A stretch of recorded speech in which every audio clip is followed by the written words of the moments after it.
ब्रह्मा क्रूर्विष्णु कुरुदेवो महेश्वर कुरु साक्षात् परब्रह्म तस्मै श्री गुरवे नमः।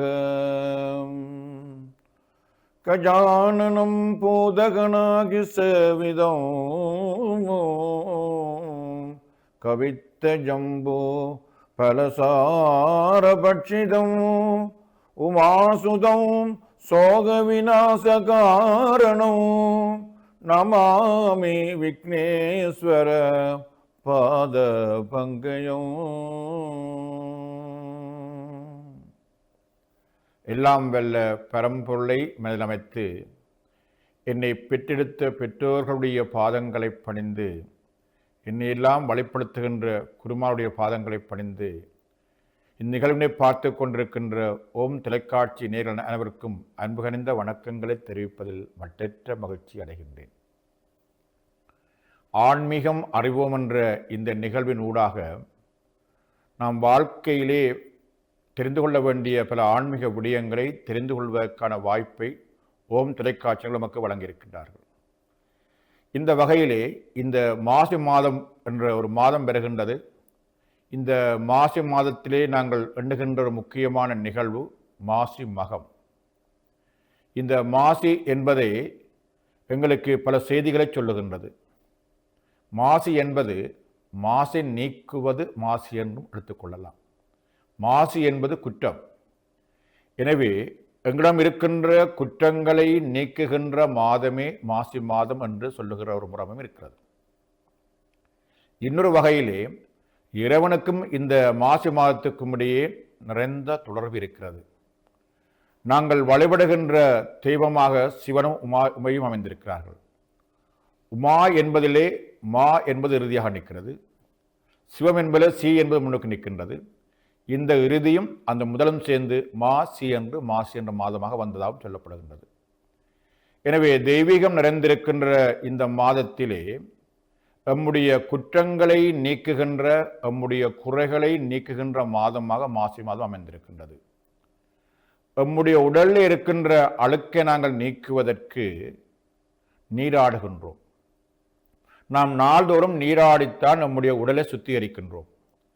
நம்முடைய உடல் சுத்தமாக அமைந்திருக்கும் பொழுதுதான் அது எமக்கும் ஆரோக்கியமாக இருக்கும். அது மாத்திரமல்ல, எம்மை சூழ்ந்திருக்கின்ற மற்றவர்களும் மகிழ்வாக இருப்பதற்கு, நோயில்லாமல் இருப்பதற்கு, எந்த விதமான இடையூறும் இல்லாமல் இருப்பதற்கு நாம் சுத்தமாக இருத்தல் வேண்டும்.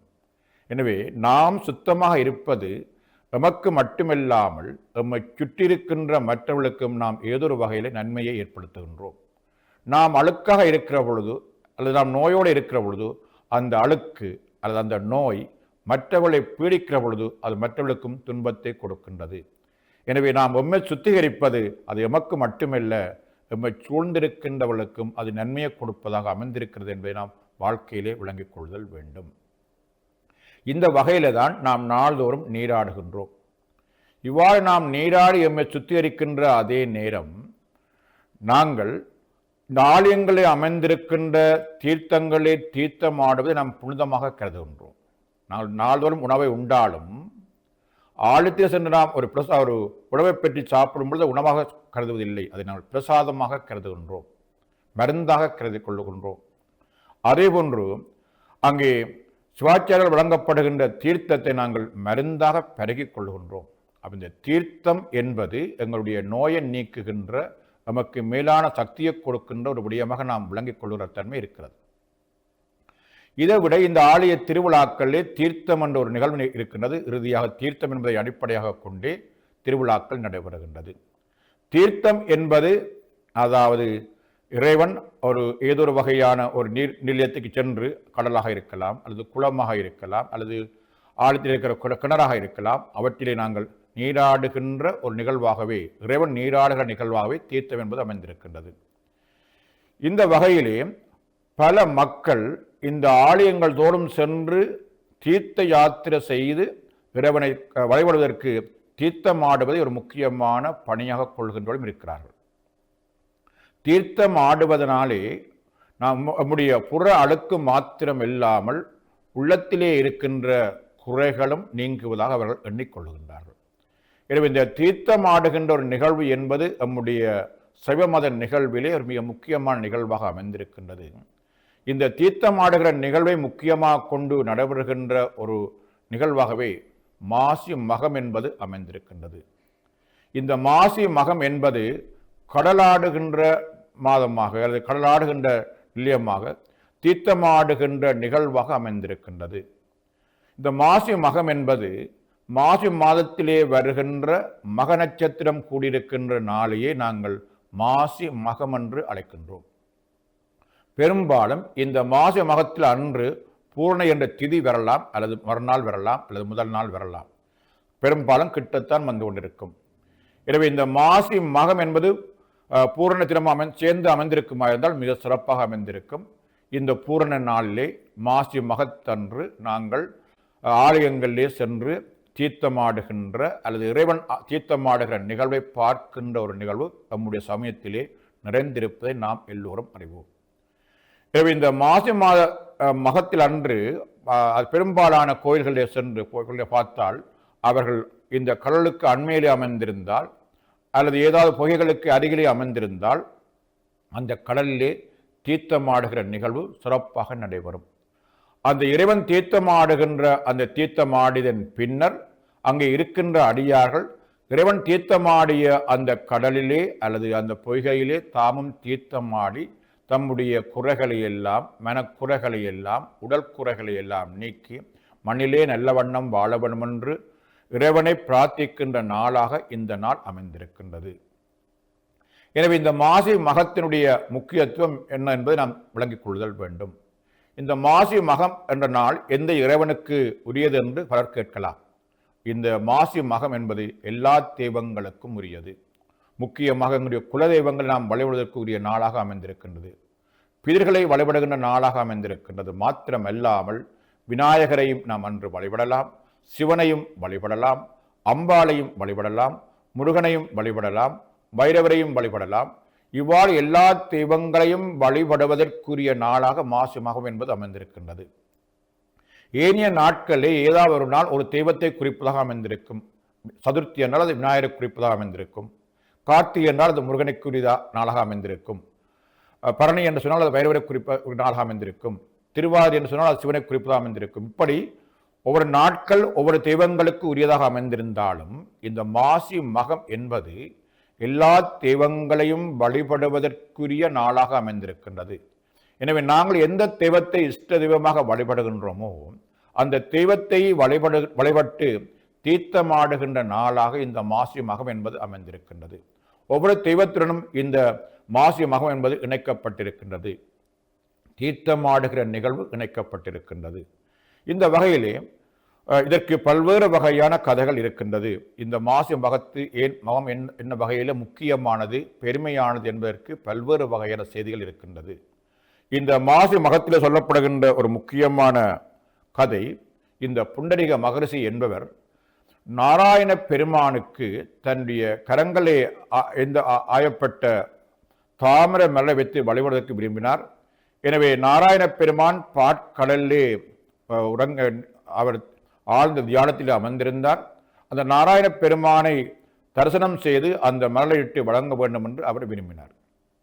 அவ்வாறு விரும்பிய அந்த புண்டரிக மகரிஷி அந்த பாட்கடலை இறைக்கின்ற நிகழ்வில் ஈடுபட்டார். இன்று இறைப்பதாக இருந்தால் பல்வேறு வகையான மோட்டர்கள், பல்வேறு வகையான பம்பிகள் போன்றவற்றை போட்டு இறைக்க முயற்சிக்கலாம். ஆனால் அந்த காலத்திலே அப்படியான எந்த விதமான எந்திரங்களும் இல்லாத காலத்தில் கையினாலே தான் இறைக்க வேண்டும்.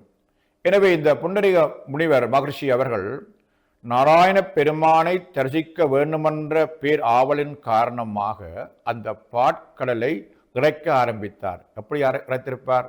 வாளியினாலே தண்ணீர் அள்ளி அள்ளி ஊற்றியிருப்பார். ஒரே நோக்கம், அந்த நாராயண பெருமானை தரிசனம் செய்து அவருடைய பாதங்களை இந்த தாமரை மலரை வைத்து வழிபட வேண்டும் என்ற ஒரே ஒரு நோக்கத்துக்காக இரவு பகலாக அதை இறைக்க ஆரம்பித்தார். இறைத்து கொண்டே இருந்தார். கடலை இறைக்க முடியுமா? அவருடைய அந்த ஆற்றல், அவருடைய அந்த முயற்சி, அந்த இறைவனை அடைய வேண்டும் என்ற நோக்கம் எல்லாம் ஒருங்கிணைந்து அந்த முயற்சியில் ஈடுபட வைத்தது. இப்படி அவர் இரவு பகலாக அந்த பாட்களை கடந்து இறைத்து கொண்டிருக்கின்ற பொழுது அங்கே ஒரு முதியோர் வருகின்றார். அந்த முதியவர் வந்து சொல்லுகின்றார், நீங்கள் நீண்ட நேரமாக இறைத்து விட்டீர்கள், எனக்கு கொஞ்சம் பசியாக இருக்கிறது, நீங்கள் ஊரில் போய் ஏதாவது சாப்பாடு வாங்கி கொண்டு வாருங்கள், நான் சாப்பாடு எனக்கு நீங்கள் கொண்டு வரும் வரை நானே இறைப்பதாக கூறிவிட்டு அவரை அனுப்பிவிட்டு அவர் இறைக்க தொடங்குகிறார். அப்போ இந்த மகரிஷி அவர்களும் அவருக்கு உணவு பெறுவதற்காக ஊரில் சென்று உணவை பெற்றுக்கொண்டு இங்கே வருகின்றார். உணவை பெற்றுக்கொண்டு இங்கே வருகிற பொழுது அந்த பெரியவர் மறைந்து விட்டார். கடல் அங்கே கிட்டே போய்விட்டது. நாராயண பெருமானுடைய பாதத்திலே அந்த மலர்கள் வைக்கப்பட்டிருப்பதை கண்டு இறைவனே வந்து தன்னை ஆட்கொண்டார் என்பதை அந்த மகரிஷி உணர்கின்றார். எனவே தன்னை அடைய வேண்டும் என்று எவன் விரும்புகின்றானோ அவனை தேடி இறைவன் வருவான், வந்து அவன் வேண்டிய வரங்களை கொடுப்பான், அவனுக்குரிய பாவங்களை போக்குவான், அவருடைய எண்ணத்தை நிறைவேற்றுவான் என்பதை இந்த மகரிஷியின் மூலமாக உலகத்தையே காட்டினார். இந்த வகையில் இந்த நாராயண பெருமான் உறைந்த அந்த பாற்கடலில் போய் அல்லது அந்த கடலில் போய் தீர்த்தமானதை அந்த வைணவ மக்கள் உயர்வாக கருதி கொள்வார்கள். அதே போன்றுதான் சிவமத்தில் இருக்கிற நாங்கள், எங்கள் எல்லோருக்கும் தெரியும், சிவனுடைய துணைவியாக உமாதேவியார் அமைந்திருக்கின்றார். உமாதேவியார் பல்வேறு இடங்களில் பல்வேறு வகையான பிறப்புகளை பெற்றிருக்கின்றார். இந்த வகையில் ஒரு முறை அவர் தக்கனுடைய மகளாக தாட்சாயணியாக பிறந்தார். அவர் தக்கனுடைய மகளாக பிறந்தமையினாலே தாட்சாயணி என்ற பெயரை பெற்றார். இப்படி இந்த உமாதேவியார் தக்கனுக்கு மகளாக பிறந்த நாள் அல்லது தாட்சாயணி என்ற நாமம் சூடிய நாளே மாசி மகம் என்று எண்ணுகிற ஒரு முறைமையும் இருக்கின்றது. எனவே அம்பாளை வழிபடுகின்றவர்கள் இந்த அம்பாள் தாட்சாயணியாக பிரசன்னம் பெற்ற நாள் இந்த மாசி மகமண்டலை கருதி அந்த அம்பிகையை வழிபாடு செய்வார்கள். இதே போன்று முருகப்பெருமான் ஒரு முறை பிரம்மா செய்த தவறின் காரணமாக, தவறு என்று சொல்லி சொன்னால் ஓம் என்பதற்கான பொருளை தெரிந்து கொள்ளாத காரணத்தினாலே, ஓம் என்பது பொருளை தெரியாமல் படுத்தத்துள்ளே செய்வதன் காரணமாக அவரை தண்டிக்கின்ற வகையிலே குட்டி சிறையிருத்தினார்.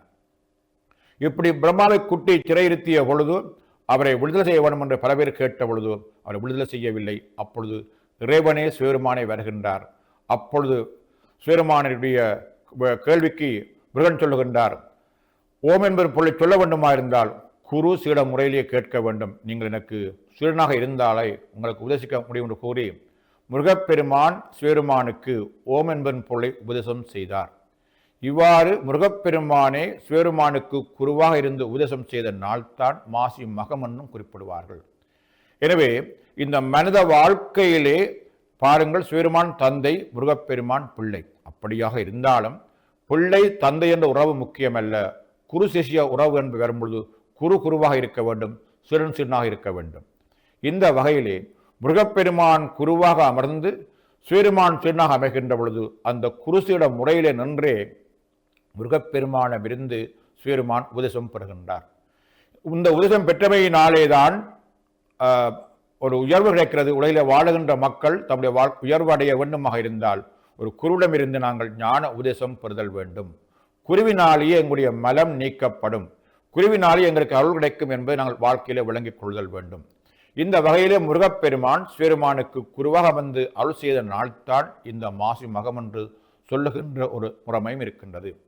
எனவே உலகிலே வாழுகின்ற மக்கள் குருவினாலே அருளினாலே தான் திருவருளை பெறலாம் என்பது எங்களுக்கு காட்டுகின்ற நாளாக இந்த நாள் அமைந்திருக்கின்றது. எனவே நாம் வாழ்க்கையிலே திருவருளை பெற வேண்டுமாயிருந்தால் குருவருளை பெற வேண்டும். அந்த குருவருளை நாங்கள் பெறுகின்ற நாளாக முருகப்பெருமானங்களுக்கு சிவனுக்கு உபதேசம் செய்த நாளாகவே இந்த மாசி மகம் என்பது அமைந்திருக்கின்றது. எனவே மாசி மகம் என்ற இந்த நன்னாளிலே இறைவன், அதாவது சிவபெருமான் முருகப்பெருமானிடமிருந்து உபதேசம் பெற்றார்.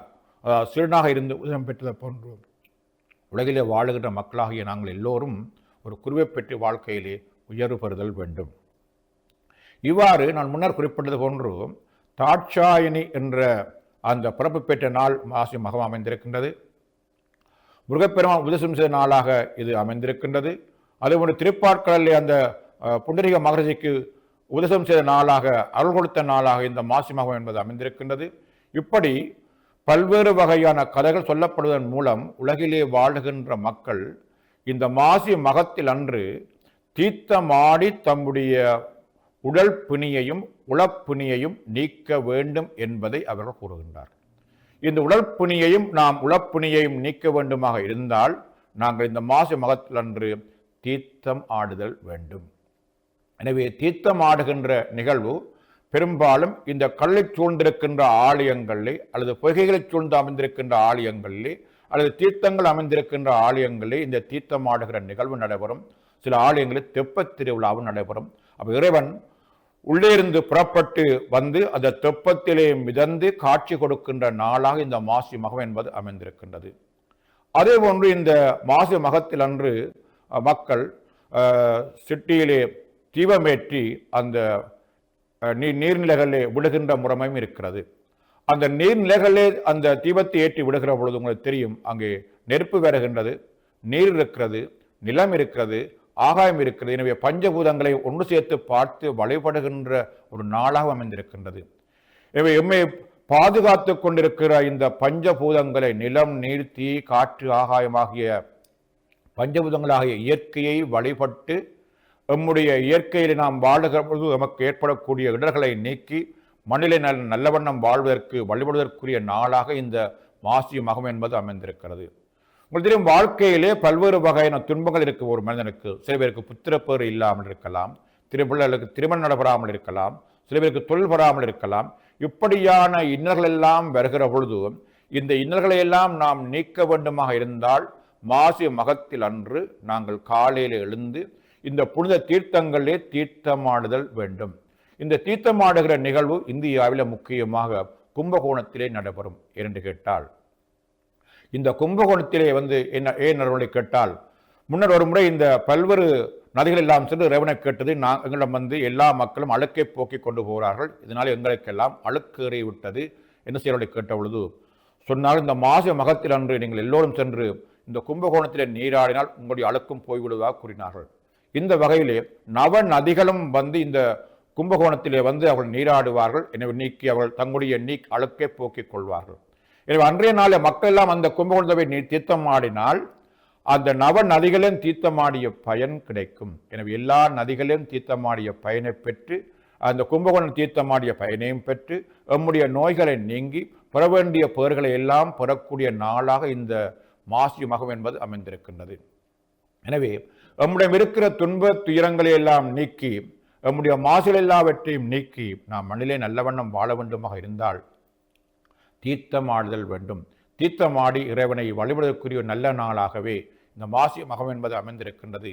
எனவே மாசி மக நன்னாளிலே நாங்கள் தீர்த்தமாடி அந்த கல்லாடுகின்ற மாதத்திலே நாம் இறைவன் தீர்த்தமாடுகிற பொழுது நாங்களும் தீர்த்தமாடி நம்முடைய உடல் புனியையும் உடல் அழுக்கையும் உள்ள அழுக்கையும் நீக்கிக் கொண்டால் மண்ணிலே நாம் நல்லபடி வாழலாம், உயர்வாக வாழலாம், பேரின்ப பெருவாழ்வு பெறலாம். எனவே நமக்கு கிடைக்க வேண்டிய எல்லா வகையான போக்கியங்களும் கிடைத்து உயர்வாக வாழ்வதற்குரிய நன்னாளாகவே மாசி மகம் என்பது அமைந்திருக்கிறது. அது எதிர்வரும் 2ஆம் தேதி பங்குனி மாதம் 2026ஆம் ஆண்டு வரை இருக்கின்றது.